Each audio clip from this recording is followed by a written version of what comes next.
UDF അണികൾ അമിത ആത്മവിശ്വാസത്തിലാണ്. എന്നാൽ പുറമെ കാട്ടുന്നില്ലെങ്കിലും നേതാക്കൾ അത്ര വലിയ വിശ്വാസത്തിലല്ല. അതെന്താണെന്നല്ലേ പറയാം. നമസ്കാരം, വില്ലേജ് ന്യൂസ് വെബ് ടിവിയിലേക്ക് സ്വാഗതം. ഈ കഴിഞ്ഞ തദ്ദേശ തെരഞ്ഞെടുപ്പിലെ വിജയം UDF അണികൾക്ക് നൽകിയ ആത്മവിശ്വാസം ചെറുതല്ല.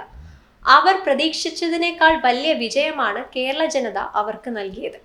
ദയനീയ പരാജയമുണ്ടാകരുതേ എന്ന് മാത്രം പ്രാർത്ഥിച്ചുകൊണ്ട് മത്സരത്തെ നേരിട്ട കൊല്ലം കോർപ്പറേഷൻ വരെ നേടിയെടുക്കാൻ കഴിഞ്ഞപ്പോൾ അവർ അക്ഷരാർത്ഥത്തിൽ അന്തം വിട്ടുപോയി. ഒപ്പം 500-ന് മേലെ പഞ്ചായത്തുകളും ഭൂരിപക്ഷം മുനിസിപ്പാലിറ്റികളും ബ്ലോക്ക് പഞ്ചായത്തുകളും പകുതി ജില്ലാ പഞ്ചായത്തുകളും വെള്ളിത്തളികയിൽ വെച്ച് കേരള ജനത അവർക്ക് സമ്മാനിച്ചപ്പോൾ അടുത്ത ഭരണം ഞങ്ങൾക്ക് തന്നെ എന്ന് അവർ ഉറപ്പിച്ച മട്ടാണ്.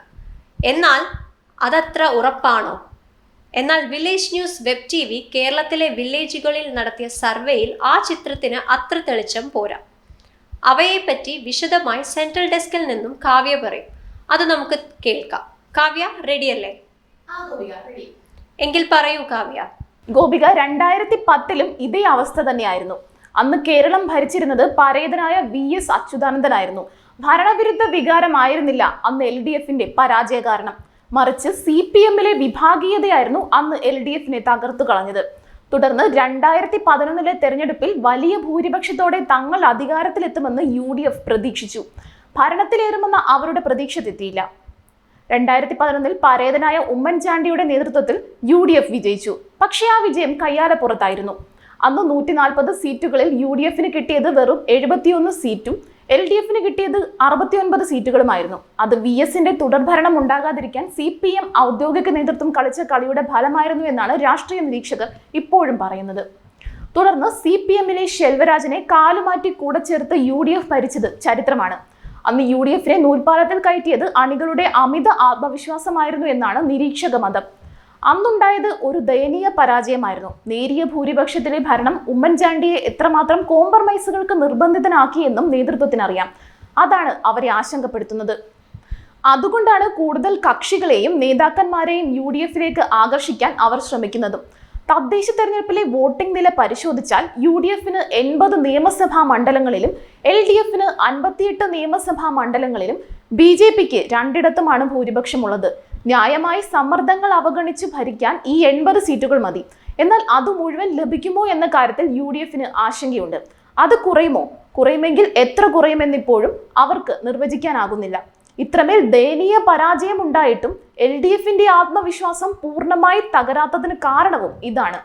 LDF അവകാശപ്പെടുന്നത് 110 സീറ്റുകളിൽ വിജയിക്കുമെന്നാണ്. പക്ഷേ അത് വെറും തെരഞ്ഞെടുപ്പ് തന്ത്രമാണെന്ന് എല്ലാവർക്കും അറിയാം. UDF 100 സീറ്റ് അവകാശപ്പെടുന്നത് കൊണ്ട് അതിനെ കവച്ചു വെക്കാനും അണികളിൽ ആത്മവിശ്വാസം പകർത്താനും വേണ്ടിയുള്ള അടവ് മാത്രമാണ് ഇതെന്നാണ് രാഷ്ട്രീയ നിരീക്ഷകർ പറയുന്നത്. എന്നാൽ LDFന്റെ ഒന്നാം നിര നേതൃത്വം പരാജയം മണക്കുന്നുണ്ടെങ്കിലും 58 സീറ്റുകൾ നൽകുന്ന ആത്മവിശ്വാസം ചെറുതല്ല. 58 എന്ന സംഖ്യയിൽ നിന്ന് താഴെ പോകാതെ സൂക്ഷിച്ച് കേവലം 13 സീറ്റുകൾ നേടാനായാൽ ഭരണം തുടരാമെന്ന യാഥാർത്ഥ്യം LDFന് നൽകുന്ന ബലം ചെറുതല്ല. അതിനുവേണ്ടി അവർ ഏതറ്റം വരെയും പോകും, പ്രത്യേകിച്ചും മുഖ്യമന്ത്രി. അതിന് തുടക്കമായിരുന്നു പ്രതിപക്ഷ നേതാവ് VD സതീശനെതിരെയുള്ള പുനർജനി കേസിന്റെ പൊടിതട്ടിയെടുക്കൽ. രാഹുൽ മാങ്കൂട്ടത്തിനെ രായ്ക്ക് രാമായണം അറസ്റ്റ് ചെയ്തത്. ഇനിയും UDF നേതാക്കൾക്കെതിരെയുള്ള കേസുകൾ പൊടിതട്ടിയെടുക്കാനുണ്ടെങ്കിൽ അതെല്ലാം പുറത്തെടുക്കാനുള്ള സാധ്യതയുണ്ട്. അതിലൂടെ UDFന് ഒരു ബാഡ് ഇമേജ് സൃഷ്ടിച്ച് അവരെ സമ്മർദ്ദപ്പെടുത്തുകയാണ് ലക്ഷ്യം. മുങ്ങുന്ന കപ്പലിൽ നിന്ന് രക്ഷപ്പെടാനായി പലരും പുറത്തു ചാടുക സ്വാഭാവികമാണ്. മുന്നണി രാഷ്ട്രീയത്തിലും ഇത് സംഭവിക്കാറുണ്ട്. ഇതാണ് RJDയുടെയും ജോസ് കെ മാണിയുടെയും ഭാവമാറ്റം സൂചിപ്പിക്കുന്നത്. ആനുകൂല്യങ്ങളും വാഗ്ദാനങ്ങളും നൽകി അവരെ ചേർത്ത് പിടിക്കാനായിരിക്കും ഇനിയുള്ള ശ്രമം. അതിന് തുടക്കമാണ് ഇന്നലത്തെ മന്ത്രിസഭാ യോഗത്തിൽ കണ്ടത്. അത് ഇനിയും കൂടുതൽ ഉണ്ടാകാനുള്ള സാധ്യതയാണ് കാണുന്നത്. മൂന്നാമതായി കേവല ദരിദ്രവാസികളെയും സാധാരണക്കാരെയും ഭ്രമിപ്പിക്കാൻ ഉതകുന്ന ആനുകൂല്യങ്ങളും പദ്ധതി പ്രഖ്യാപനങ്ങളും ഉണ്ടാകാനിടയുണ്ട്. വരുന്ന ബഡ്ജറ്റിൽ അതിനുള്ള സാധ്യതകൾ ഏറെ കാണുന്നു. അതിനു പുറമെയാണ് ഗോപിക, നമ്മൾ നടത്തിയ അന്വേഷണത്തിലെ ചില വിവരങ്ങൾ പ്രസക്തമാകുന്നത്. നിലവിലെ MLA-മാരിൽ ഭൂരിപക്ഷത്തിന് ഇത്തവണയും LDF സീറ്റ് നൽകാനാണ് സാധ്യത. മുകേഷിനെ പോലെയുള്ള ചിലരെ മാത്രമേ ഒഴിവാക്കാനിടയുള്ളൂ. കാരണം കടുത്ത ഭരണവിരുദ്ധ വികാരം ഉണ്ടെങ്കിലും LDF MLA-മാർക്കെതിരെ ജനരോഷം കുറവാണ്.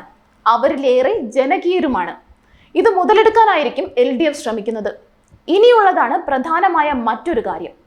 തിരഞ്ഞെടുപ്പിൽ 58 സീറ്റുകളിലെ LDFന് ഭൂരിപക്ഷമുള്ളൂ. എന്നാൽ 10 സീറ്റുകളിൽ അവർക്ക് 1000-ന് താഴെ വോട്ടുകളെ കുറവുള്ളൂ. 8 സീറ്റുകളിൽ 1500 വോട്ടുകൾക്ക് മാത്രമാണ് പിന്നിൽ നിൽക്കുന്നത്. ഇത് കവർ ചെയ്യാനുള്ള ശ്രമമാണ് ഉണ്ടാകുക.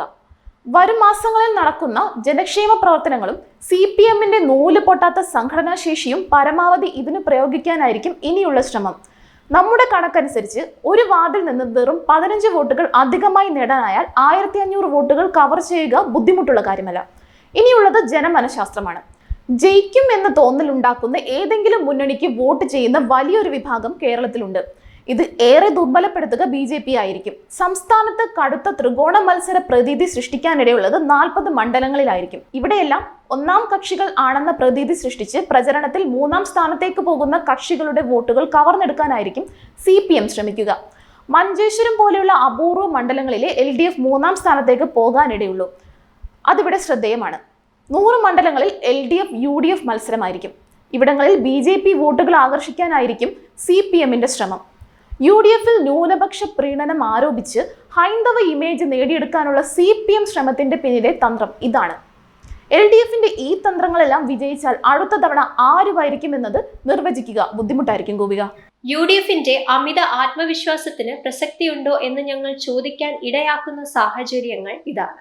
എന്താണെങ്കിലും ഇതിനുത്തരം കിട്ടാൻ നമ്മൾ ഇനി 100 ദിവസം പോലും കാത്തിരിക്കേണ്ടി വരില്ല. കൂടുതൽ വാർത്തകൾക്കും വിശേഷങ്ങൾക്കുമായി village news web TV subscribe ചെയ്യുക, ലൈക്ക് ചെയ്യുക, ഒപ്പം കമന്റ് ആൻഡ് ഷെയർ കൂടി ചെയ്യുക.